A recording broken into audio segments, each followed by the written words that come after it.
Hello, everybody. This is Friday, August 21st, and this is your host, Mr. Straight Talk. I strongly believe in having frank, open conversations and, talking especially about difficult topics, those topics which majority of people choose just never to bring up. So, believing on that and having a discussion helps to start a bigger movement, which truly helps to solve the original problem. We are currently living in 2020, and it's just frankly pathetic that we still have a problem of racism in the country. And today I would like to have an open discussion about this extremely important topic, which we hopefully can clear as fast as we can from the society in total.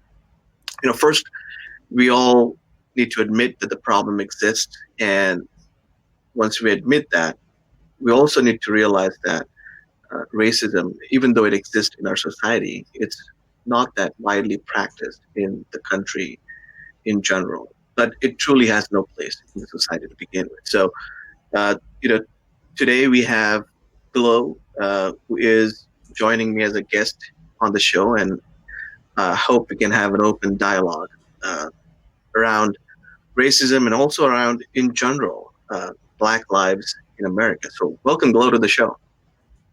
Hey, Mr. Straight Talk, thank you for having me. How's your day? My day has been good. It's busy. I've been working. I work from home regardless of the pandemic or anything. So just been busy Hmm. working, but it's been a good day. Everybody in your family and friends, I hope they're safe and healthy, correct? We are, and we're blessed to be such. So yes, everything is good. My son, my 16-year-old son, Hmm. started school this week. He's virtually in his classroom daily. So that's a new thing for us. But he's doing well with it. Yeah, we all are. I mean, I have two boys, and we are still, trying to get used to this virtual learning. And it's just this pandemic has truly changed the way we interact with each other, and we, in general, our society and our way of living. And that's just, I hope it ends soon. What are the numbers in your area, in your state? How I'm is it? I'm in San Antonio, Texas, and we're one of the worst places. So Wow. I have a friend who has to travel for work, and it's not uncommon for him to travel and be asked to quarantine once he gets certain places because yeah, our numbers have been not good, Yeah, not good at all. Texas. Is it one of the states which was late to start in terms of, or was the numbers weren't that early on catching up? So, I believe your governor wasn't really proactive in pushing the So masks what happened and. was I think we started at just about when everybody else did. I think that our country started late as a whole. But what Yeah. happened was Governor Abbott decided to release some of the protocols a little early because Hmm. there were lots of people complaining about their right to services and the right to do this and their right to do that. And so he relaxed Hmm. some of those protocols and our numbers just shot up. Yeah, it's also strange to. I mean, we are still learning about this virus. I mean, it's such a new virus, and there are two ways of schools of thought, right?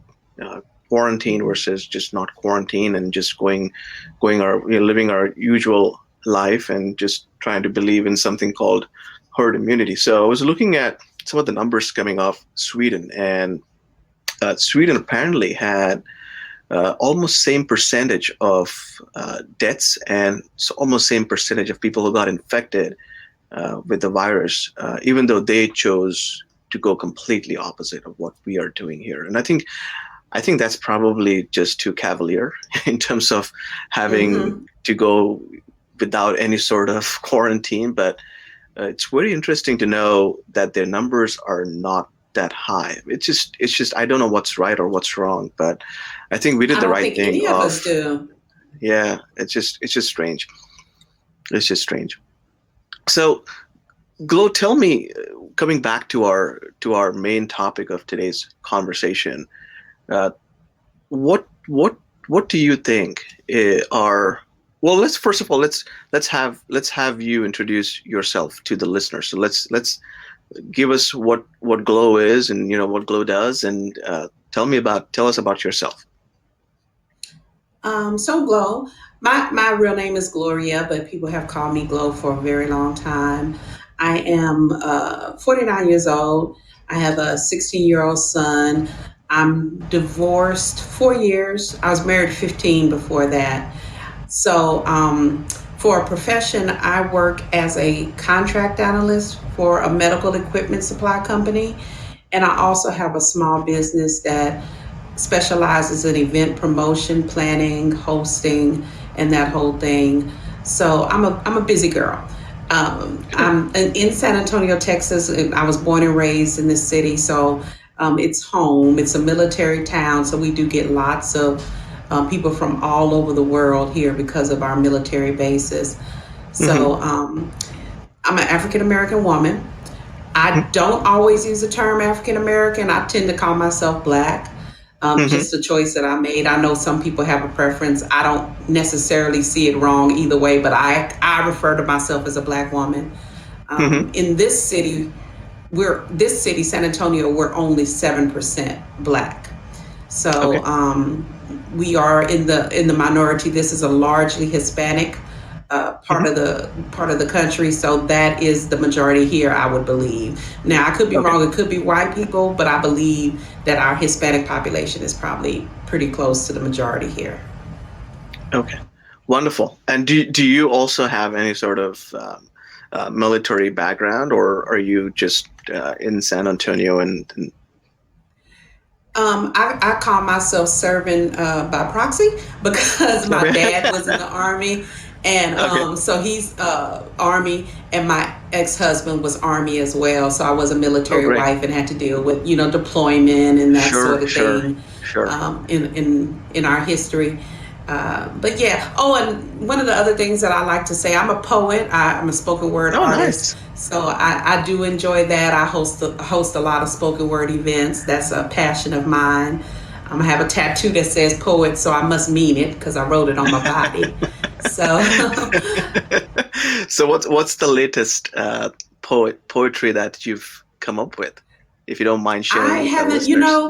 funny thing is, I hadn't really been wanting to write. I recently found myself, I've extricated myself from a situationship, which is pretty much a Hmm. relationship that doesn't have wheels. And in that, I found myself wanting to write sad poetry, and I didn't Oh, really want to okay. write it. So I haven't been Uh-huh. writing, but I went to a writer's workshop, a virtual writer's workshop on Monday, and I ended Uh-huh. up letting myself write some of the sad poetry. And it wasn't Uh-huh. that bad. I wasn't, boo-hooing and throwing myself about. So I Uh-huh. found it therapeutic, and I liked the poem that came out of it. And Mm-hmm. so I hope to start writing more. I've got plenty of time to do it with this Mm-hmm. quarantine. I just need to allow myself to do it because I hadn't wanted to write the sad stuff. But I'm just gonna Sure. write I mean, it, get it out of my system. we'll be happy to listen if you have that in front of you, or if you can share that I with do us. not. It's in my journal. Okay. I'm still, kind of editing it and making it for public consumption. It's real Sure. raw. It's real. Oh, okay. I don't mind. I don't mind being vulnerable. I write poetry, read poetry all the time, but I think Mm-hmm. I want to kind of mess with this one a little bit before I present it Sure. again. But yeah, yeah, that's what I'm doing. It's getting ready to write sad So, poetry. well, you're proud to be a Black woman. So tell me, what are the top? Let's just dive right into the topic. What are the top five, or six, or seven, or 10 issues that Black Americans face in 2020? Oh man. Well, I think the biggest one is just not even the racists, but the people who don't believe that the racism exists to the point that we're telling them. I think it's an uncomfortable conversation. For good people, it's hard to believe that there are bad people. You know what I mean?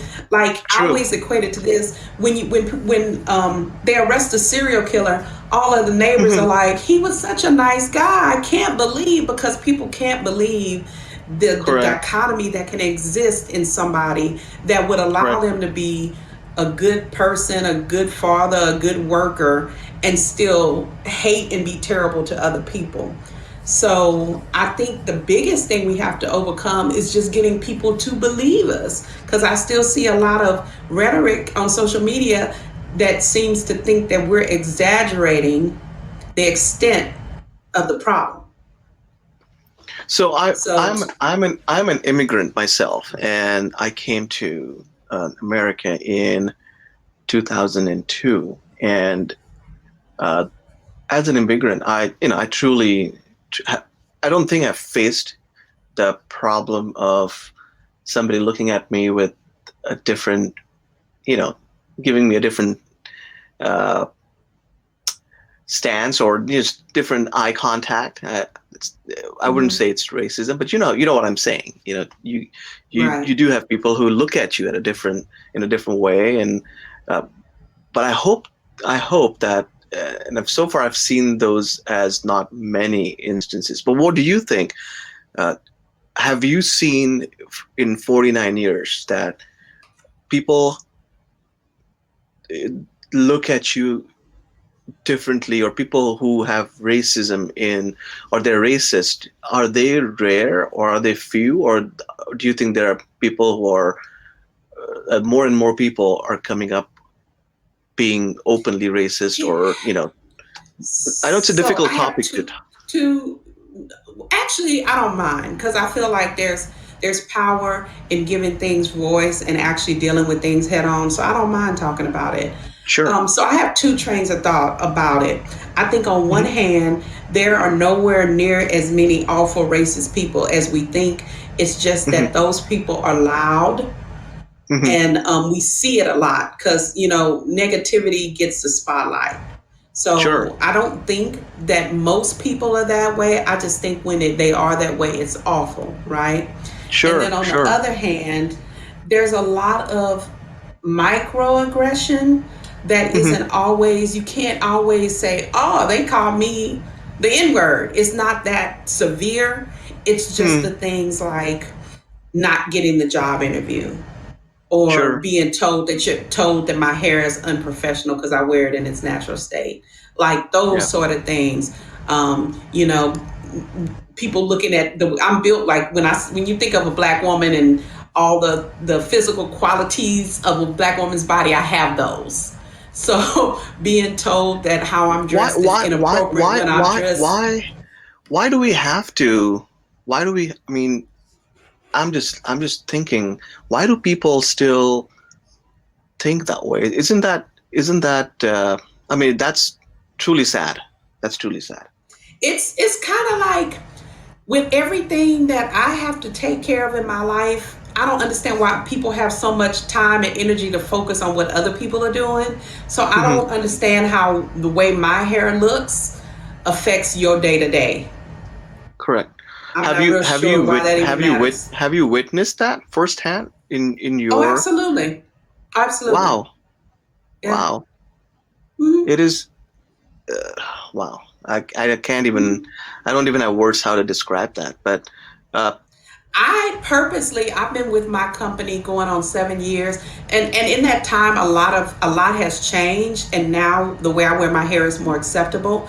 But when I interviewed with them, I wore a uh-huh. weave because I didn't even want to give them a reason. Because Uh-huh. sometimes I feel like people aren't doing it. They don't even. It's subconscious. They're not even aware that they're doing it. So I didn't even Hmm. want to give them a reason to disqualify me. I was qualified for the job. It was a great job. I Hmm. wanted it. So I Hmm. wore a weave. And then when I got the Hmm. job, I showed up like, surprise, this is what I really Hmm. look like.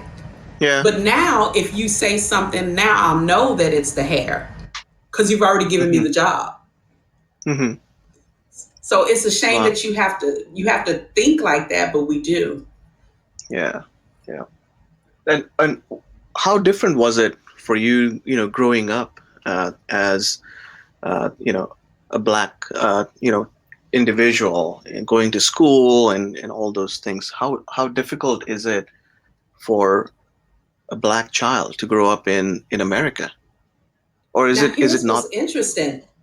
Hmm. For me, it was fine because I'm from the east side of San Antonio. When I was growing up, the east side was 100% black. If you lived on the Hmm. east side, you were black.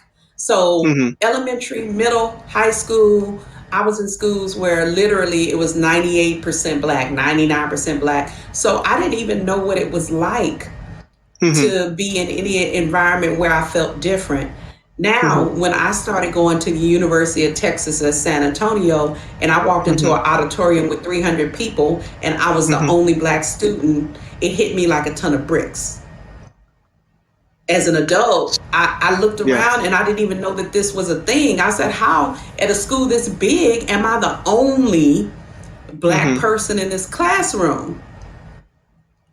And then to compound it, it was a sociology class. So every Hmm. time an issue came up about race or something with with that impact our society had to do with race, literally everybody would look to me to speak for blacks, to speak for all of African Americans. It was my job It's and your my job to duty. stand up. Yes, and it was a lot of responsibility for somebody 19 years old to have to speak for all black people. Wow. So I found that unsettling and I wasn't used to Yeah. that. Yeah. Yeah. I hope things have changed now in University of Texas.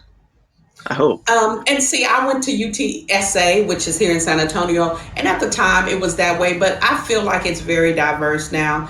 And there were Hmm. black students there where there was a black student union and all that, but I guess the Hmm. numbers were so small that in this particular class, it just so happened that Hmm. I was in there by myself. But I do feel like there's more of a balance, um, and it's not that all the time, you know.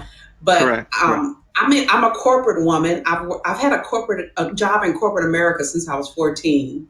And Hmm. even in the summers, I worked in an office. And I've Hmm. always found that as a black woman, I have to do this code switching thing. I Hmm. have to be smaller, quieter, because Hmm. anything I say, any disagreement I have, anything I don't go along with, I'm classified as aggressive.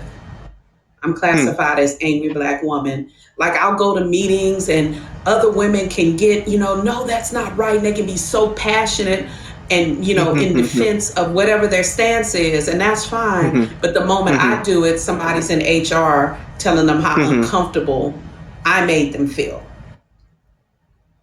I see. So it's always been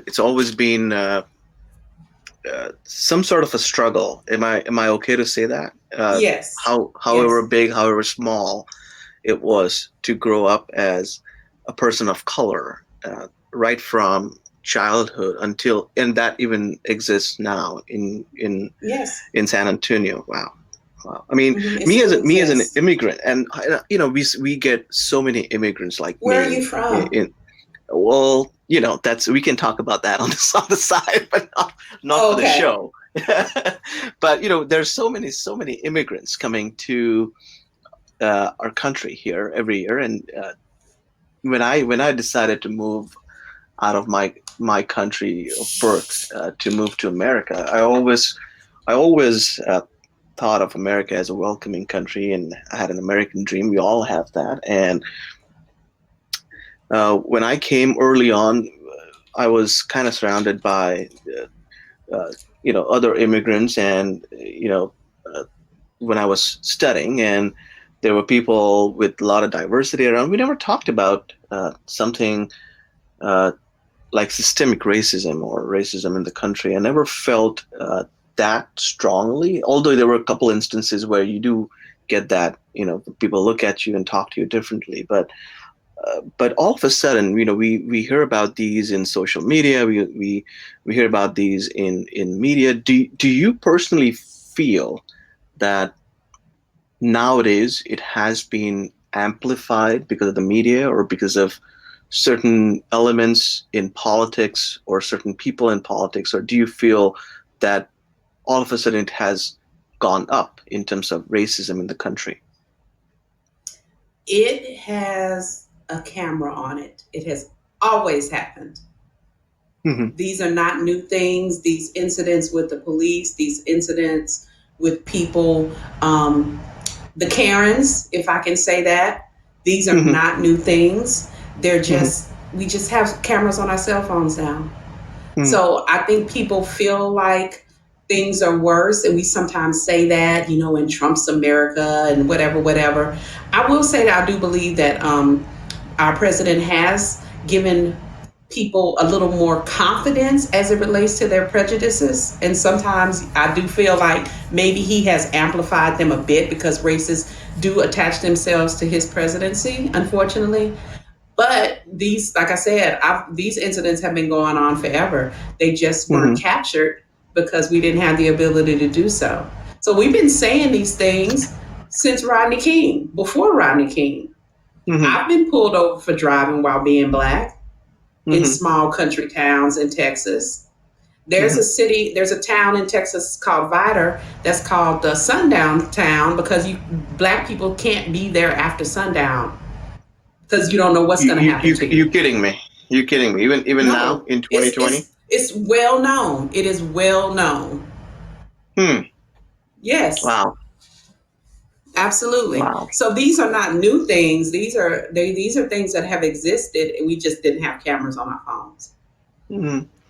So we talked about racism, but what other uh, issues uh, do people of color face in today's society?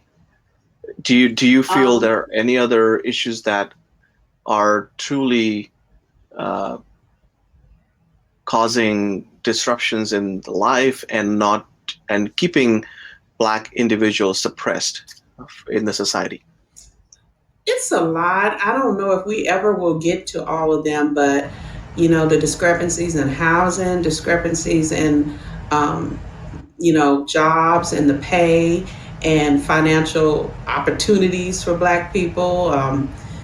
It's a lot. Even amongst black people, there are some issues that we deal with. Colorism is a real thing, and it's not Hmm. exclusive to black people. I hear about this in Latino cultures as well, some Asian Hmm. cultures as well, where Hmm. you're judged about how dark you are, even within Hmm. your own culture. You know, So and that goes that. within blacks also there is people who discriminate based on the shades of black. Is that wow? Yes, absolutely. It goes back to slavery. It's a such thing as a field slave and a house slave.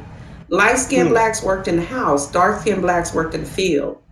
And Hmm. so there's always been that division. And you were considered better when you're lighter. And we've Hmm. perpetuated that within our own culture with talking to ourselves, talking to our children.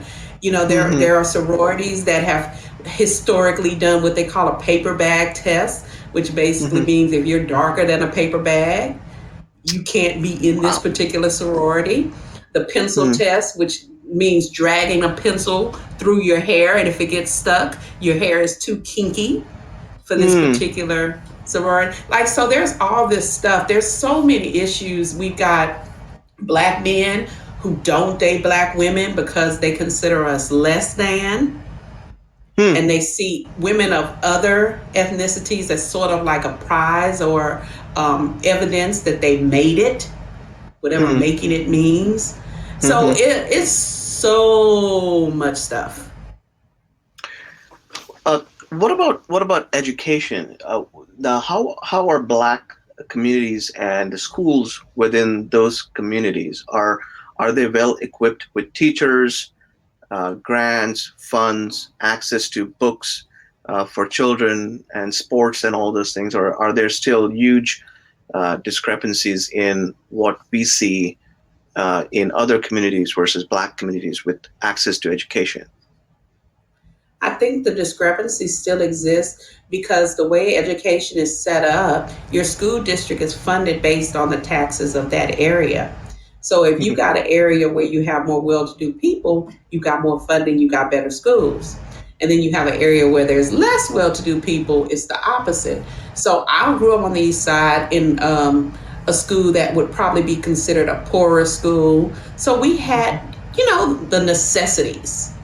Mm-hmm. Now, as a woman who's kind of quote unquote made it, I live in a different neighborhood. My son goes to a school that's got screens dropping out of the ceiling that they can learn on, and here's a iPad to do homework on, and here's, you know, they've got agriculture. They've got a farm in the back of my son's school. You can learn to Mm, be a farmer. There's a whole farm nice. back there with tractors, and they're raising cattle and Right. all this Nice. stuff. And it's just totally different than Mm-hmm. what I'm used to because of the tax bracket and the money that's associated to the schools. So I think there's been some talk, if I'm not mistaken, about districts actually having to pool their money and divide it equally, as opposed to like, but this district gets this many millions more because their taxes are more. Because then Mm-hmm. again, like I said, if you live in a poorer part of town, you're Mm-hmm. gonna have less, and I don't know I if think that's it fair.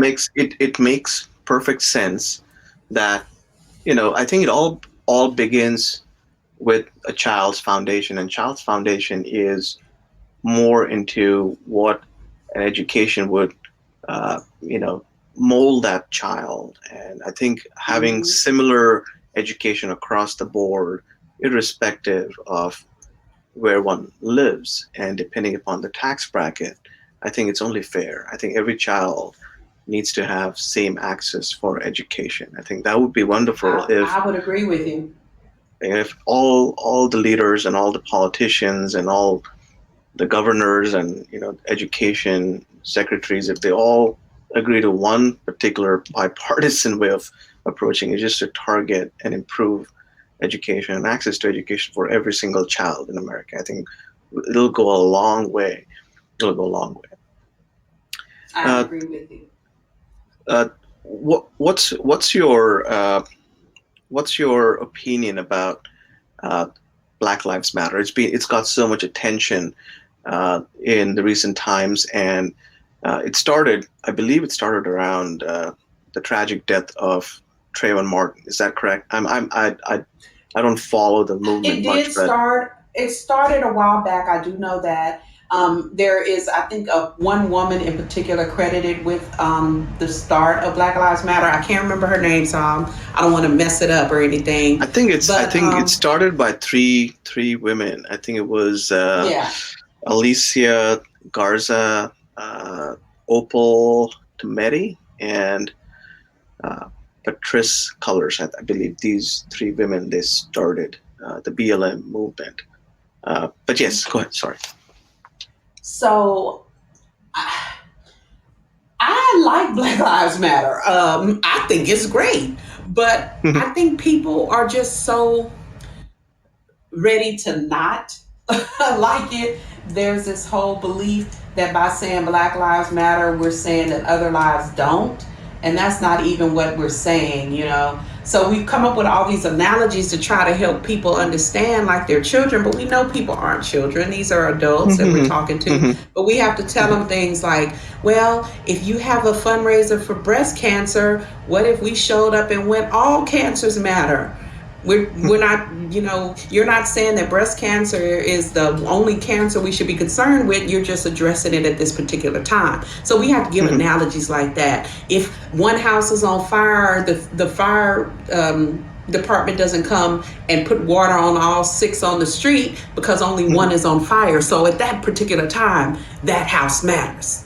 So we have to Correct. give these analogies because people get so in their feelings and they think that by saying Black Lives Matter, we're saying that other lives don't. And what we're really doing is just trying to bring attention to the fact that we feel like certain people, certain organizations, certain things like law enforcement aren't always treating us like Mhm. Black Lives Matter. So I think it's necessary. I think it's necessary that people try to understand why BLM exists. And I Mhm. wish it didn't have to. Because in my world, I wouldn't have to tell you that my life matters or that my Correct. son's life matters. You would just know that. Correct. True. So, does BLM, uh, do they have uh, the existence just because of police brutality, or is it also because of all the disparities and differences other races and other cultures and ethnicities? I feel like it's mostly to address the fact that when the police kill us, there is no repercussions, that there's no justice. Hmm. It's happened time and time and time again. And Yeah. and we just need laws to change. We spend a lot of time saying, arrest the killers of Breonna Taylor, arrest the killers of George Floyd, arrest. But Yeah. what we really need to be going back and is going back to the drawing board and being like, okay, how do we redefine Hmm. appropriate police behavior and this whole thing about feeling a threat? Because that's too subjective. You feel like you're threatened. For what? Hmm. Because I'm black? Because I didn't have a Hmm. weapon. I was Hmm. handcuffed and on the ground. So what was Hmm. the threat? Hmm. So we need to go back to that and figure out how to hold these police officers and law enforcement accountable for when they overstep like this. And then they commonly say things. And please know that I'm not um, trying to bad mouth all the police. I know there are great police people out there. My neighbor across the street is a police officer, and I love him to death. Hmm. There's some Hmm. great policemen out here, but what we gotta figure out is the bad apples. And then we say things like, "Well, they're scared just like us," but should they be? Should they be? If you're a Hmm. police officer and you've gone through all this training, been equipped to handle these certain set of situations, and I can't be scared and start shooting at people or choke holding people just because I'm scared. So why do they get to do that? Correct. I've never met a firefighter who was just as scared of fire as me, because that's not their job to be just as scared of fire as me. So Correct. with police officers, you don't get to be scared because I'm walking around with a hoodie on. Hmm. What do you? I mean, do you? I mean, we all can agree that there are bad apples in all professions and all places. Uh, Majority of the police are here to protect us and Protect and serve, just like to they protect should. and serve. Yes. Correct, correct. What reforms do you think should go into policing to help our communities and help and protect everybody, regardless of where they come from in terms of the citizens, the civilians? I think that we have to start at the beginning. We have to redo legislation about Hmm. police brutality and the police. Um, we have to redefine what appropriate behavior is in certain circumstances. Like this whole, I've seen so many, I can't name the number of videos I've seen of somebody black outside their house, and here come the cops asking them, "What are you doing here?" Hmm. I live here. Hmm. Why in 2020 do we still not think that black people can buy homes? Sure, that's sad. And this Yeah. whole just existing, like we get the police called on us for just existing while being black, taking a Or nap driving in the dorm. driving a car, Yeah, or just yeah, you know barbecuing. Anything we're a doing barbecue. is Yeah. up to some other person's critique, criticism, and then deciding whether we need to be policed about it. And so I think there's a lot of laws that need to change. I think we need to change what we say about how police handle people, and then we need to say we're going to have a law where if you call the police because you're just mad because you don't like how someone is talking to you, now you're fined or jailed. You cannot Hmm. weaponize the police. And we see that Hmm. happening too often with the Karens. And I'm sorry I'm using that term. I don't know another term, and I know people hate it. But right now, that's the thing. What's this term, Karens? So they're calling, and if you Google it, they're calling people Karens because those are the ones that we see minding everybody's business, for lack of a better term. Hmm. I'm doing something, and some white woman decides it's her business to ask me why I'm doing what I'm doing. And we see the videos all the time. I saw a video of a man who was delivering. Now everybody's using these Grubhubs and Uber Eats and all these apps. I saw a man delivering for Uber Eats, a black man, ringing a bell, a buzzer at an apartment building trying to deliver food. And a woman who had nothing to do with what was going on wouldn't let him deliver the food. Was like, I don't know you. And he was like, I don't live here. I'm holding a bag that says Uber Eats. I'm delivering. Here's the apartment number I'm delivering it to. He pushed the buzzer, and even the woman in the apartment was like, yes, he has my food. And the lady was like, well, I'm not letting him in. Oh, Karen decided not to let him in. Yeah. And so, but this is not an isolated incident. It happens all the time. And so I think that, and so there should be a law. There should be a law where if somebody is identified as a true racist, I think they should be fined, or they should just spend some time in jail. I think so. They're starting to do that, where there have been repercussions. I don't know if you've heard, like certain people.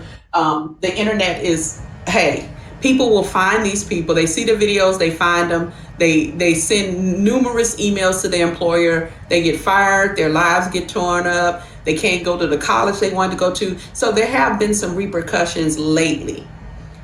Because now, again, we got the cell phones. Culture. Yeah. You talk about cancel culture. Yeah. I think there is good and bad for everything. I feel there should be a law. I think cancel culture. I mean, I personally don't agree with some of the extreme behavior for everything. I don't agree with being an extremist onto the left or the right side of politics. I think both. I agree with you. I don't believe that because you and I have a difference of opinion. I don't think it's within my right to cancel you because we disagree. However, if your opinion infringes upon my right to exist, that's bad. That's where we're crossing the line.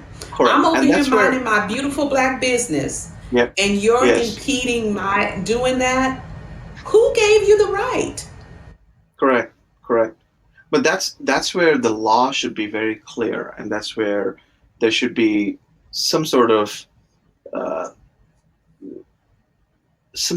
punishment for. Maybe jail time. I don't know. People worry about not going to jail. So maybe put them in jail for 24 hours or 48 hours. When they weaponize the police, when you start bringing the police in, that's when it can happen. Because now you're using the resources of a service that's meant for something, like it's meant for an emergency, and you're watering down those services. You're bringing out police that could be better used in some other place. Because you're just mad because somebody didn't do what you wanted them to do. So there are places, there are states that are fining those people. That it's like making a false police report. Correct. And that's illegal. Correct. Yeah. What do you think about defund the police movement? I'm about refunding the police, I guess, if I want to call it that. I think that some of that money should be reallocated to the communities because, there are things we need the police for. There are gang problems and drug problems and robberies and this sort of stuff. But a lot of crime comes from hopelessness, where people don't have hope and they don't have jobs and they don't have education. They sometimes feel trapped into doing things they shouldn't do. So I'm not saying that makes it like they get a pass or anything. However, let's put money into education. Like we talked about the discrepancies in funding in these different school systems. Let's put more money in education. Let's give people, and not just college. Everybody doesn't go to college. Everybody's not college material. What about trade schools? Correct. What about giving people, something else that they can do? Construction. There's construction workers here that make six figures working construction. Correct. So if there are other things to do besides go to college, and I think we need to make those things more available to people, and the money, some of this extra money. Why are these police officers driving Camaros and like, just certain things I see, I'm like, what is this money, where is this money going? Why can't Mm, we take some of that money, reallocate it? Because everybody's response is, well, we need the police to keep the bad guys away from us. Well, if maybe the bad guys had an alternative to being bad, we wouldn't mhm. need so many police. So I think what you're saying is, I think having something, say if some juvenile or some child commits the first crime and gets released, I think it might be best just to have a social worker or like a big brother big sister program try to help that child out so that doesn't become a perpetual problem growing up. Is that Anybody, yeah, anybody, anybody. child, Yeah, adult. I have a yeah. friend who did time in prison. He made a lot of bad choices. He served 10 years. Hmm. He's out now, and he has started a program where he gives gang members, drug dealers, a choice. Like, hey, let me show you something. Let me show you how to get money for school. Let me show you how to Hmm. find a trade. Let me show you. Yeah, you might not make $200,000 this month or anything, but you can live without fear of going to jail or being killed on these streets because you're doing this illegal stuff. But let me show you how to live life as a member of this society, a contributing member to this society. And that's something he started on his own. So just think God bless about him. if we could take, yeah, we could take money out, this extravagant extra money out of the police system and put it back into the communities, and then we won't need to be policed so much. If people had hope, then they would have Correct. something else to do. Are these programs uh, just done by just citizens on their own, or are they also implemented by the government too? Or are there any other I programs that think are? a lot of things I find out about are people who recognize the need for something in our community. So they do a lot of, they educate themselves on getting grants and getting funding, becoming 501c3 so that they Hmm. can, be an organization to get that sort of thing. So Hmm. I know a lot of people who have taken it, people who are able to see that they want to change. What do they say? Be the change that you want to see. So Hmm. people who are taking it upon themselves to try to do that because they want to impact their communities in a positive way. Hmm. I think so. Is BLM also actively involved in such things too? So because there's a lot of energy, there's a lot of support, there's a lot of volunteers within BLM, and I think Right.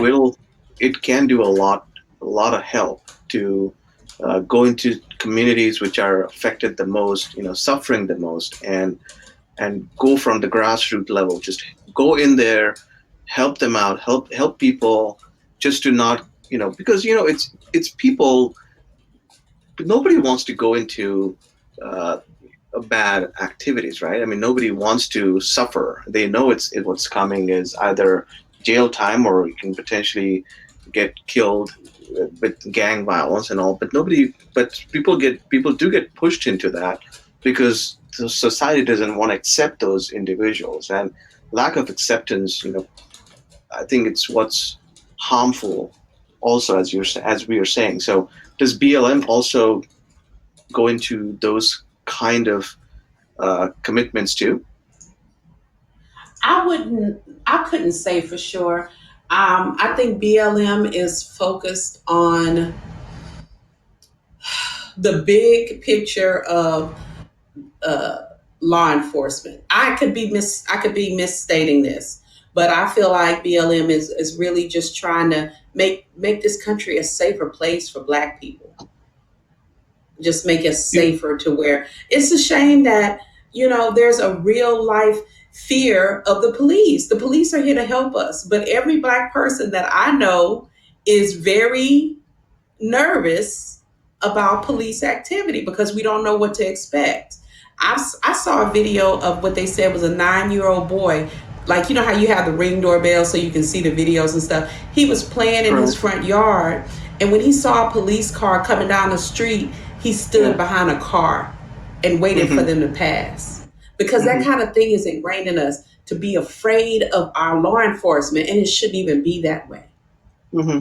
I get pulled over. I immediately, my heart races. You don't know how it's go. I pull my phone out. I hit record because you just never know who you're Hmm. gonna get and what you're gonna Correct. get, and they shouldn't be like that. And so I feel Yeah. like BLM is focused on that part of the movement, but also in financial restructuring. We know that power lies in money, Hmm. so that to a certain degree, I spend a lot of time doing that. Hmm. The way that I fight my fight is I try to spend my dollars with black owned businesses first, Hmm.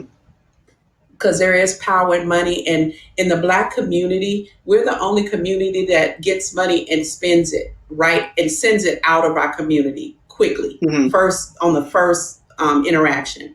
Other Correct. communities, that dollar bounces around like 16 times, Hmm. but for Is us, is there comes is in, there a goes right website? out. Is there a website, or is there any sort of area that people can look into uh, certain black-owned businesses and can choose to go and spend their So dollars? So here's my thing. I have a friend here who's actually running for city council, but she has a internet radio station, and she compiles a booklet of black Hmm. owned businesses, and she's made it accessible in this booklet and online, but it's only for San Antonio, so it wouldn't be something that I could give that would be like have a global reach. But I Got it. refer to that thing all the time because she's Yeah. put people in there that I've called to come look at my roof for lawn care, for make pastries and like Hmm. everything. And it's not that we don't want to spend money. I still believe in the human race. I'm not Hmm. saying that. I'm just trying to make sure that we take care of us because we haven't done a good job of doing that so far.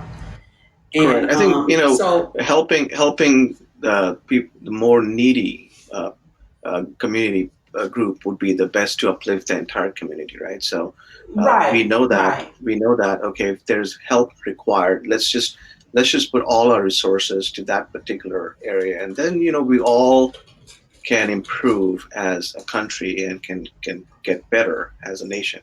So it all gets down to that. I totally agree with you. I think it's a great way of helping the black community. Uh, choosing uh, to go to places which are restaurants or businesses, and just going simple things like that would ultimately be for the greater good. As what I do is I try to buy anything and everything which is made in America. I just believe in that, and that just helps Right, right. with doing better for the country and better for the economy, saving jobs. And And that's it's the same concept. Absolutely. Yes. correct, correct, correct. I feel just talking to you, and I feel strongly that I think if we have a voice, and if there are people who are connected with BLM, I think they should truly focus more. Uh, Also, besides police brutality, I think all the country has got that traction. I think they've voiced it. They've brought that to attention. Everybody knows about it. Even the police know about it. I think people are working on to the reforms towards law enforcement. I think it might be time to also use their power, use their voice, and also go and start at the grassroots problem. I think try to find people who need help, try to find people who can get settled, maybe act like a liaison between different businesses, maybe approach other businesses who can employ people who have just spent time in jail, and try to find a life instead of then getting pushed back into the swamp again and trying to get back into that same routine. I think it might be better for them to uh, try to go and be part of a greater good. What do you think about that? Oh, I agree with you. I Yeah. definitely agree with you. Yeah. Also maybe doing something for homeless shelters, or being a middle person, just a person of contact for businesses to reach out. Okay, this particular organization is there.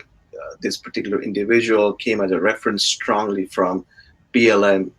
uh, they're backing this individual. They know that okay, he had a bad past or she had a bad past, but no, they want to change, and we should all support that. We should all support that somebody who stand. It takes guts to stand up tall and accept Mm-hmm. that I made a mistake, but I want to be accepted in the I want to society. do better. And so there's another reform that can happen there.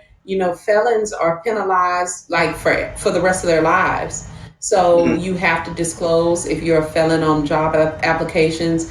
You're restricted from voting if you're a felon. And I think that that's if someone has served their time, is genuinely rehabilitated and back in society, we need to give them a path to being back in society. And that includes having their rights as a citizen to vote and to hold gainful employment. What good is it for us to send people back out into society with no way to support themselves? Correct. I think I totally agree with You're that. just That's just giving them fuel to get in right back in the system, because if I Absolutely. can't get a job, how do I eat? How do I Sure. take care of my Absolutely. family? Exactly. And that's the problem. I think it's a basic people who are making these policies. I don't know what basic um, they lack basic empathy because you are taking somebody out of confined space called jail, and then you Mm-hmm. expect that person to somehow support him or her without having access to employment. That's like putting them in a different type of a jail, right? I mean, that's Yeah. just it's just lack of It basic doesn't even make it understanding. sense. And then It makes you're no like sense. shaking your finger, like, "Oh, you robbed the store again." I stole bread. I was hungry. Yeah, So yeah, you can't be surprised when people go back to doing these things when they have no other recourse. And correct. so it's just a lot that needs to be revisited, a lot that needs to be revisited. And we're going to have to be honest about it. Black men make up the majority of the prison population. So I'm not Yeah, surprised that we don't want them to vote. Because if you give the opportunity of more black people to vote, that may mean they don't vote how you want them to vote. I You think I understand what think I'm saying? I think it could. I And I think so people if should I'm move a out of. Republican, Yeah, and I feel like black people vote Democrat, like if and that's a general consensus that black people vote Democrat, I don't want more black people having the right to vote. but the funny part of that is if if if you're a Republican and if you make that change, there will be more black people voting for you as a Republican. But people And people just and see, don't. that's what they don't even think of that. They don't even think of that, because I vote my interest. I'm not confined to a party. I vote my interest. Correct. And Everybody should. my interests are my family being taken care of. I'm able to financially take care of my family, that I'm safe, my son is safe. Like, I'm voting my interests. And if you're a political candidate, they've got all these different websites where you can literally go through, and it'll give you a questionnaire of what Hmm. your concerns are, what matters to you, and it'll tell you this candidate, you agree 98% of the time. Like, it'll tell you that the candidate, and it might be a Republican. Correct. Correct. But so what?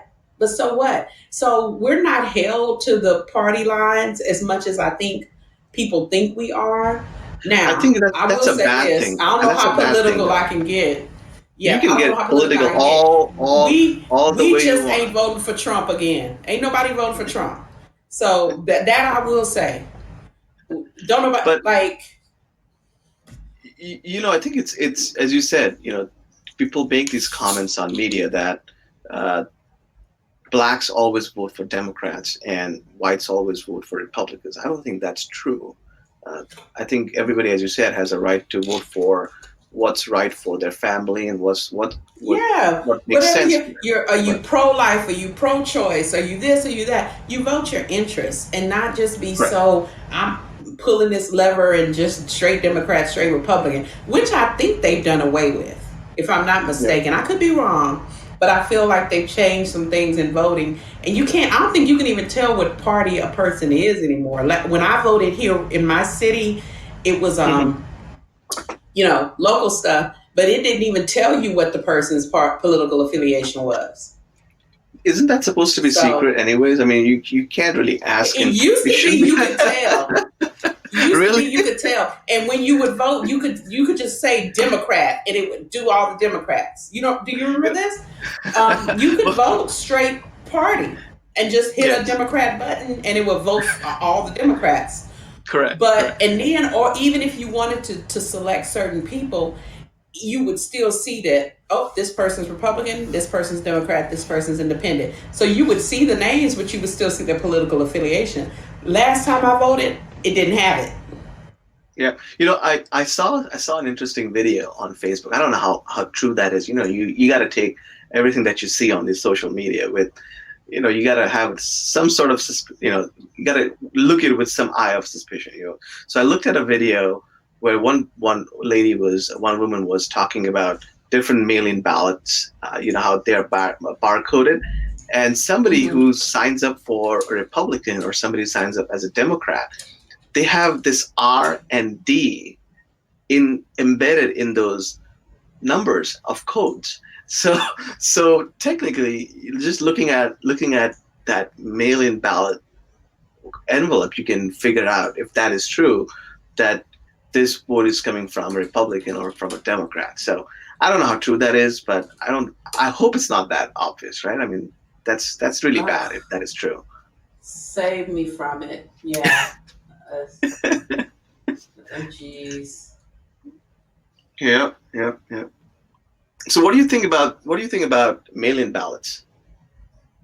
I don't. I'm too old school for that. I need to go to the polls and I need to be doing my own. I don't trust the mail in because I don't know why. I don't know why it's any different in my mind. But I'm just like, no, I'm going to go to the polls. I'm going to go. I voted. Like I said, we had some elections here during the quarantine. Uh-huh. They had we had to wear our mask. We had to do things a certain way. So I felt safe. I didn't feel like I Hmm. was being putting my health at risk to go vote. So I Yeah. won't be mailing in a ballot because I just, maybe I'm old and just don't trust it. I don't trust it. Yeah, I I think it's just too don't. much. There's too many things that can happen, right? I mean, you can lose Too many your. things, and Too many even things can happen. not even anything treacherous, but like you could look, mail gets lost. Exactly. Mail gets Simple. It's lost. not nobody's fault. Nobody's fault, but Nobody's things can fault. happen. Yeah, things can happen. Yeah. So I think it's best Yeah. if you're serious about voting. Then I think as a citizen, every citizen should vote. That makes them a citizen, right? Otherwise, what's the difference between an immigrant who comes to this country and on a certain visa, working, supporting their family, but that's what makes a citizen different from your voice, and your voice A matters as lot well. of people died for this right for us. We take it too lightly and too cavalierly. Yeah, yeah, yeah, Yeah, we should definitely vote. We should definitely vote. And I don't throw my vote away. I hate to use that term, but you can. I've heard people. I'm just gonna write in my name because they don't want to vote for whoever. I'm like, well, you shouldn't even vote because you're throwing your vote away. exactly. I think that's not. I mean, you can have whatever. Uh, you may not like both the candidates, but at least vote for one, because You gotta there's no pick. way People, there's people, no there's there's no way. people hate the term. People hate the term lesser of two evils. I'm sorry, there is a thing called the lesser of two evils. There just is. And it Yeah, shouldn't be that, but yeah. it is. And here's my analogy. I'm the queen of analogies. I explain everything in Hmm. analogies. I don't Hmm. like snakes and I don't like bugs. But if there's a poisonous snake and a bug, I'm just going to pick the bug because at least I won't die. Yeah, You know what I'm saying? that's It's true. still That's gross, true. but at least I won't die. Yeah, that's true. And That's true. so sometimes we have to make that choice. And it's Correct. not perfect. It's not what we want. I would love another political candidate that I could just be gung ho about and not have any questions and just be sold like 100%. But hey, somebody might be 88%. I'm gonna take that There's, 88. You know, we will never find anybody who's 100%. There's just no way never, in never. today's It'll never society. We gotta have happen. some compromise. We gotta have some Cause compromise and just yeah. Because nothing is perfect. Nothing is. You can marry somebody that you don't like 100% of the time. Correct. You know That's what I'm life. saying? Things aren't That's perfect. life. That's life. So you That's have to life. make choices for what's best. And that's the grown up thing to do, is to make a choice for what's best. Correct. And Correct. not bury your head in the sand and just be like, well, I'm not picking because I want it to be perfect. Now it's just awful for everybody. Correct. I truly feel uh, that I truly hope that we can, you know, there's good times coming ahead and they're coming fast, not slow, because what Hmm. it's been, well, July 4th, 1776 was the independence, right? And it took, what, maybe another 87 years after that for uh, just declaring the emancipation. And then came the Civil Rights Act. So it took another 100 years, I think 101 year, I think, believe the 1964, right? The Civil Rights Act. So that's like people think things are moving very slow from 1776. So I think people need to move fast. Yeah. People need to move fast, and because ultimately uplifting everybody is going to help to uplift the nation completely as one. I think we It all took need me to a be long one. time. Yeah. It took me a long time to understand. I couldn't really wrap my head around why it was so hard for people to just want to give me equality. Like equality, that's just basic to me. But then I heard a quote and it basically said, when you're used to privilege, the thought of equality feels like oppression Mhm. because you're coming from a place of, I'm better than everybody. Now I got to be equal, and people rebel against that.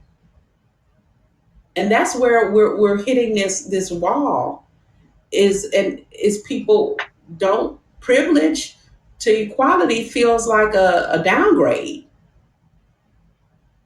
Yeah, I think it's sad. I Isn't don't that have any words. sad? I mean, And then it's even the sad, and term it's Black just Lives Matter. I heard a comedian say that. We're saying Black Lives Matter. Matter is like basic. We're not saying Black Lives better, Black Lives great, Black Lives awesome. We're saying matter. Like that's the basics of being. We can't even matter. that's I don't know what to say. Hello.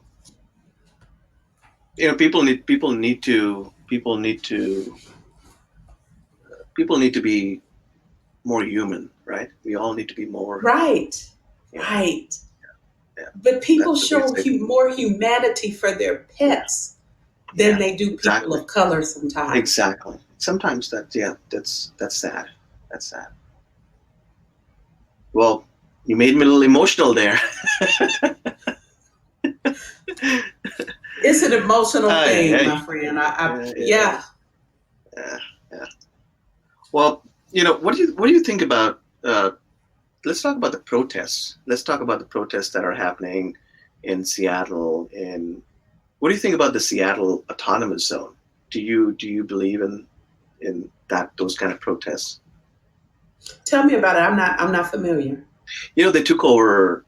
They took over a small area in Seattle, and they labeled Hmm. it as uh, a CHOP, or some sort of autonomous zone where people wouldn't be able to come in.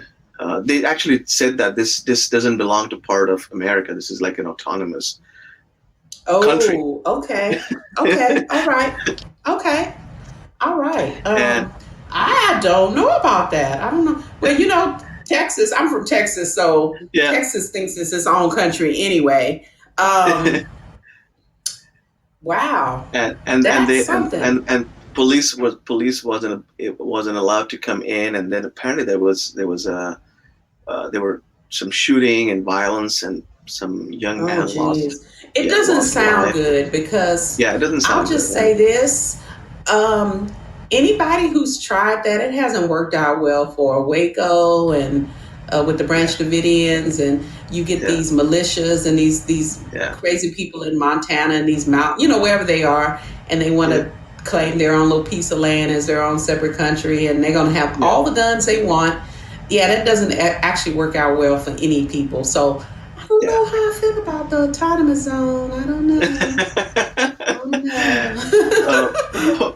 what did you are you following the protests happening in Portland and what? Well, so I'm following protests, and we've had a bunch of protests here, Uh-huh. and so I'm just kind of, and I'm be honest, I don't protest. I'm on the COVID cautious side of the Yeah. spectrum of people Yeah. dealing with this pandemic. I Yeah. had asthma really bad as a child, and I don't Yeah. know how that impacted my respiratory system. So I try not to do crowds at all.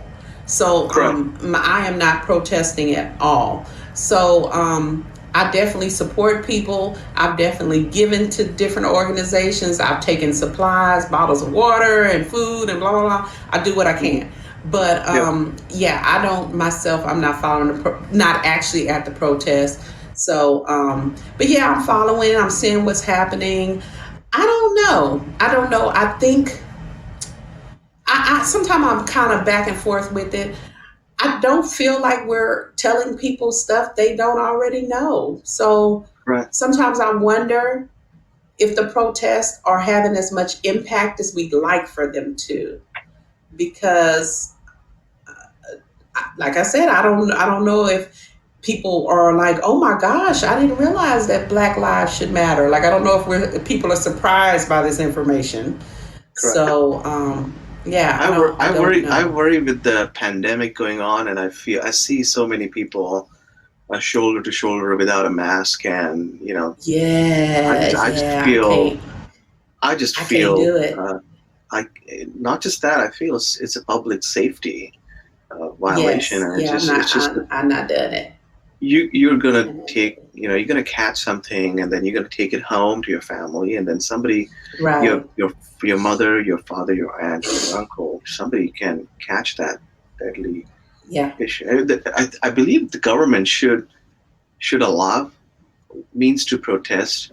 Maybe we have so many uh, Silicon Valley and all these big Google and Microsoft and other places. Maybe they could allow virtual protests. I don't know. I mean, I don't know. Virtual protests can make that impact, but I think we all have to understand that we are going through a pandemic, and especially the government. The government, regardless of their political affiliation, should never make public safety a part of political policy making. I think they should be strong on taking a stance on whether they should allow certain number of people in certain square foot, and maybe they should allow them place mark those places. We have so many restaurants which are allowed to serve on the streets now, right? And you mark these 6 foot uh, distances so people can stay in their space and protest. Maybe something like that.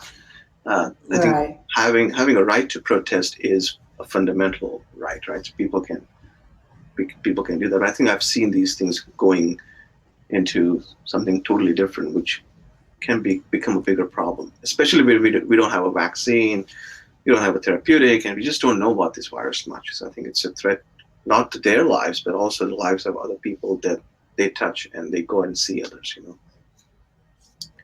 And then there's violence associated with that too. So yeah, that's the sad Yeah. part of it. So That is the sad part. Yeah. yeah. Well, we should proudly say Black Lives Matter, right? We should not even think twice saying that. I think that's Absolutely. that's It, very it's important. just it's just us reminding people that we just want to be treated fairly. We want to Yep. be treated fairly. We want to be seen as human. We want to be, Yep. we started off in this country as three-fifths of a person. And Hmm. I think sometimes we still feel like we're seen as such, not completely human, not completely a citizen. And we are. Yes, I think it's important for every person to be not looked at and not being treated just by the color of their skin, or their external appearances. I think it all needs to be based on the soul, right? It's all based on what their qualities Absolutely. are. And I hope that we all, you know, can reach to that level soon of Right. communicating with each other and just react, just interacting with each other as just human beings and not nothing else. That's all that matters. That's all that Yes. matters. And along with the BLM movement, I'm an ally for the LGBTQ Hmm. movement. I don't identify as queer, but why can't we all have equality? Why can't we all be Correct. seen as individuals and live our best lives? That is a Correct. fundamental human right. Correct. Yeah, I don't identify myself as LGBTQ, but I do agree that everybody has a life, has a right to choose how they want to be happy, right? I mean, it's a fundamental. Yes, So it doesn't yes. matter. And what does Everybody it has a hurt right to me? choose. Yeah. How And does what it? does It it doesn't hurt really. me? Yeah. How does it hurt me, or how does it matter to what my way of living is, and what their way of living is, or what his way of living is, what his way of living is, her way of living is? It shouldn't matter. It shouldn't Absolutely. matter. It shouldn't matter. I think it's all. I think there's still a lot of healing that needs to happen. We all can agree on that, right? We both can agree on that at all levels. Yes. There's a lot of wounds. There's a lot of raw wounds that need healing. And I'm actually personally looking up to uh, organizations like BLM and other organizations which can really make an impact. uh, I think they truly can make an impact. I mean, if you know somebody, if who's actively involved in BLM, or if you are actively in BLM, I think it would be something to talk about within the organization of expanding it out, because I truly feel that it's just not one aspect that needs to be addressed. I think we all need to address basic uh, problems on all different aspects when it comes to equal employment, equal housing, but also giving a person who is standing tall, waiting to be identified as somebody who wants to change. Well, let's just recognize that person and let's try to help them out. So I think it also needs to be uh, you know expanded into not just police brutality. We all know police brutality has been identified. That problem will be corrected. But now let's just move on and let's try to fight crime. Let's try to fight something like you know why are drugs becoming a problem in the community? Why is Mhm. crime becoming a problem in the community? Why is unemployment becoming a problem in the community? How can we help that individual to lead a normal life? Just basic stuff. Just basic stuff. I And we agree. all we hope this improves. We hope that America. We all love America, right? That's why we are here, Hmm. and we hope that it truly becomes the United States of America, right? Even though Yes. it is called United States of America, but it needs to be truly United States of America Liberty and justice for all. for all, Hmm. regardless of your color, regardless of your religion, regardless of your race, who do you choose to love, regardless of everything. Yes. Absolutely. Glow, it was wonderful to chat with you. Well, I've enjoyed it so much. Thank you for having me. I appreciate it. absolutely. Well, you have a wonderful weekend, and stay safe, stay healthy, and we'll catch again sometime soon. We hope that some of these points are addressed, and we just hope that people don't think twice before they say Black Lives Matter. Right? That's truly important. Yes. Take care, dear. Take care. You do the same. Thank you. Bye I bye. will. Bye bye. Bye bye.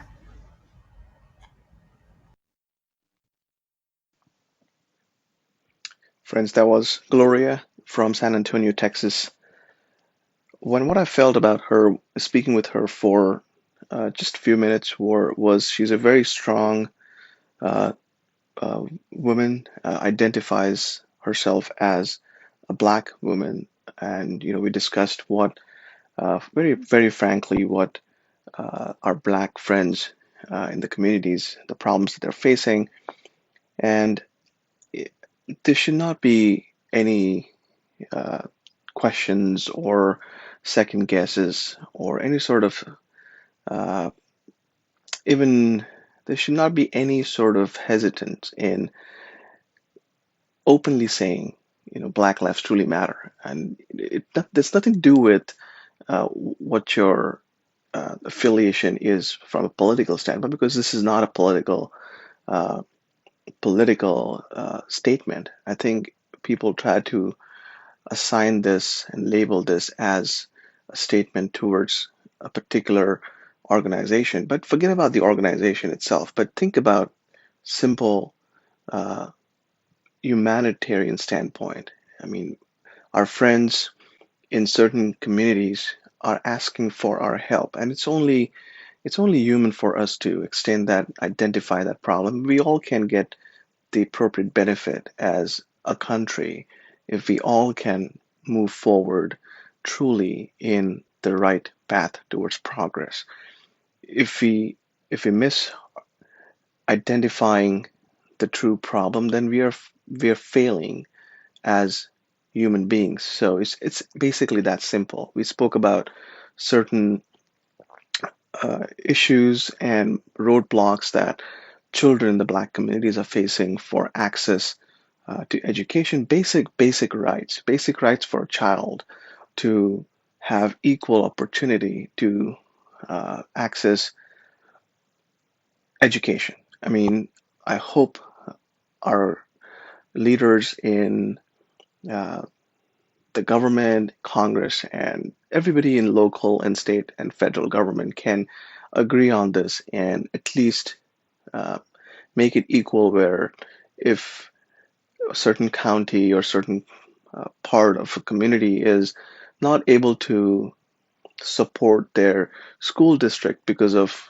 not able to generate enough revenues for taxes, then I think it's only fair for us all to pitch in through our tax funds that we pay to the government and just support it. I mean, it's basic courtesy, it's basic way of respecting another human being, and that's nothing to do with any sort of movement or organization. You might be a Democrat, you might be a Republican, you might be an independent, you might be a libertarian. Uh, just take that Black Lives Matter statement away from a particular organization. You might feel, okay, this is a communist organization, and you may not be putting up for something which is a communist country or communist, I beg your pardon, not a communist organization with its fundamentals, and you might be kind of putting it as, okay, I've seen things happen in a communist country. I don't like that. I don't want to have this. But don't even think about it, and don't put it as an organization, but think about it as just helping another person. So if you see somebody who needs help, you know, extend that help. I mean, if it means just supporting a black community business or uh, hiring people of color in office, I think we would probably all should be uh, participating in helping out our friends. These are our friends. I mean, it's 2020. Just just hearing her and this is not something that's just Gloria's issue, right? I mean, we all see that some people when they say afraid. I mean, children are afraid, and it's sad to hear what she just said, that a child. A video was kind of captured where a child was playing in his own front yard, and for a moment he kind of paused and just took shelter behind a car just so that there was a cop car coming in.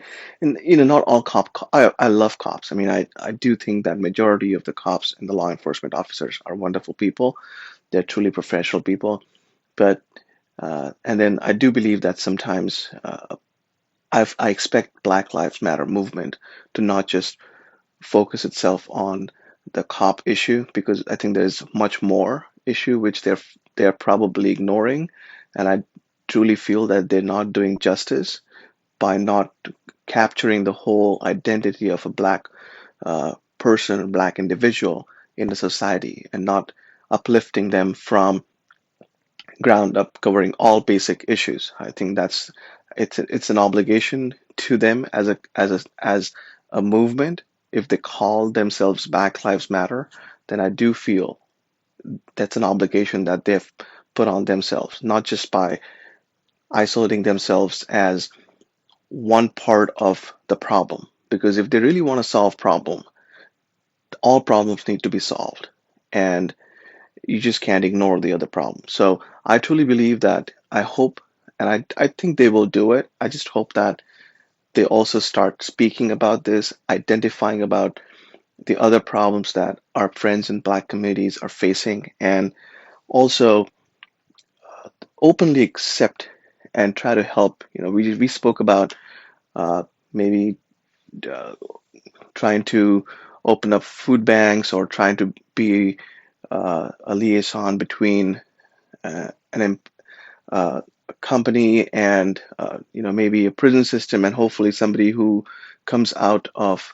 serving their time and they're looking for help, they're asking for help. They hopefully they can be a guarantor, and that way it'll be easier for uh, people to get jobs and stand on their own feet, support their family, and again, obviously, if they're responsible into a position, into a job, then why would somebody go back into the same crime swamp, right? So it's just easier for people to find the path, so they can find a path for themselves, they can stand on their feet, and they can, you know, start a family. So I think all these things will need to happen, and we are hoping that we should always think positive. We should always think ahead. Uh, we always should think the good part of each movement. We should never ignore, but we should not get stuck at the negativity around it. Also,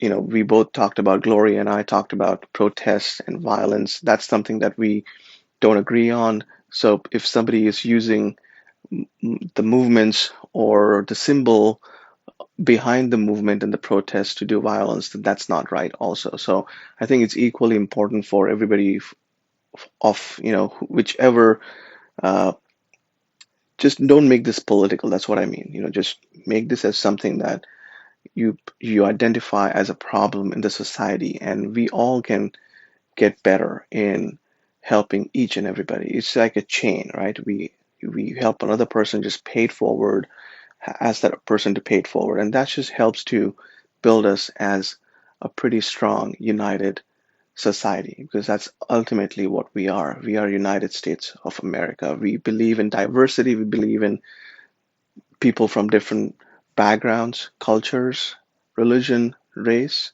and that's what makes us unique, and that's what makes us strong, and that's what makes us somebody who is a powerful country and also a happy country. We all want to be happy. We all want to be uh, of some country which is getting more forward, more progressive, rather than going backwards. So we hope that you all enjoyed this frank conversation. And it's always best. Sometimes these difficult topics, people hesitate to open up, but I do feel that if you see somebody uh, tomorrow on at your workplace or in a coffee shop, you know, don't when you, if it's a person of color, I hope that you won't be identifying them as a person of color, but just another human being, because that's what is truly important. It's nothing but just another human being. Thank you all. Until next time, ciao.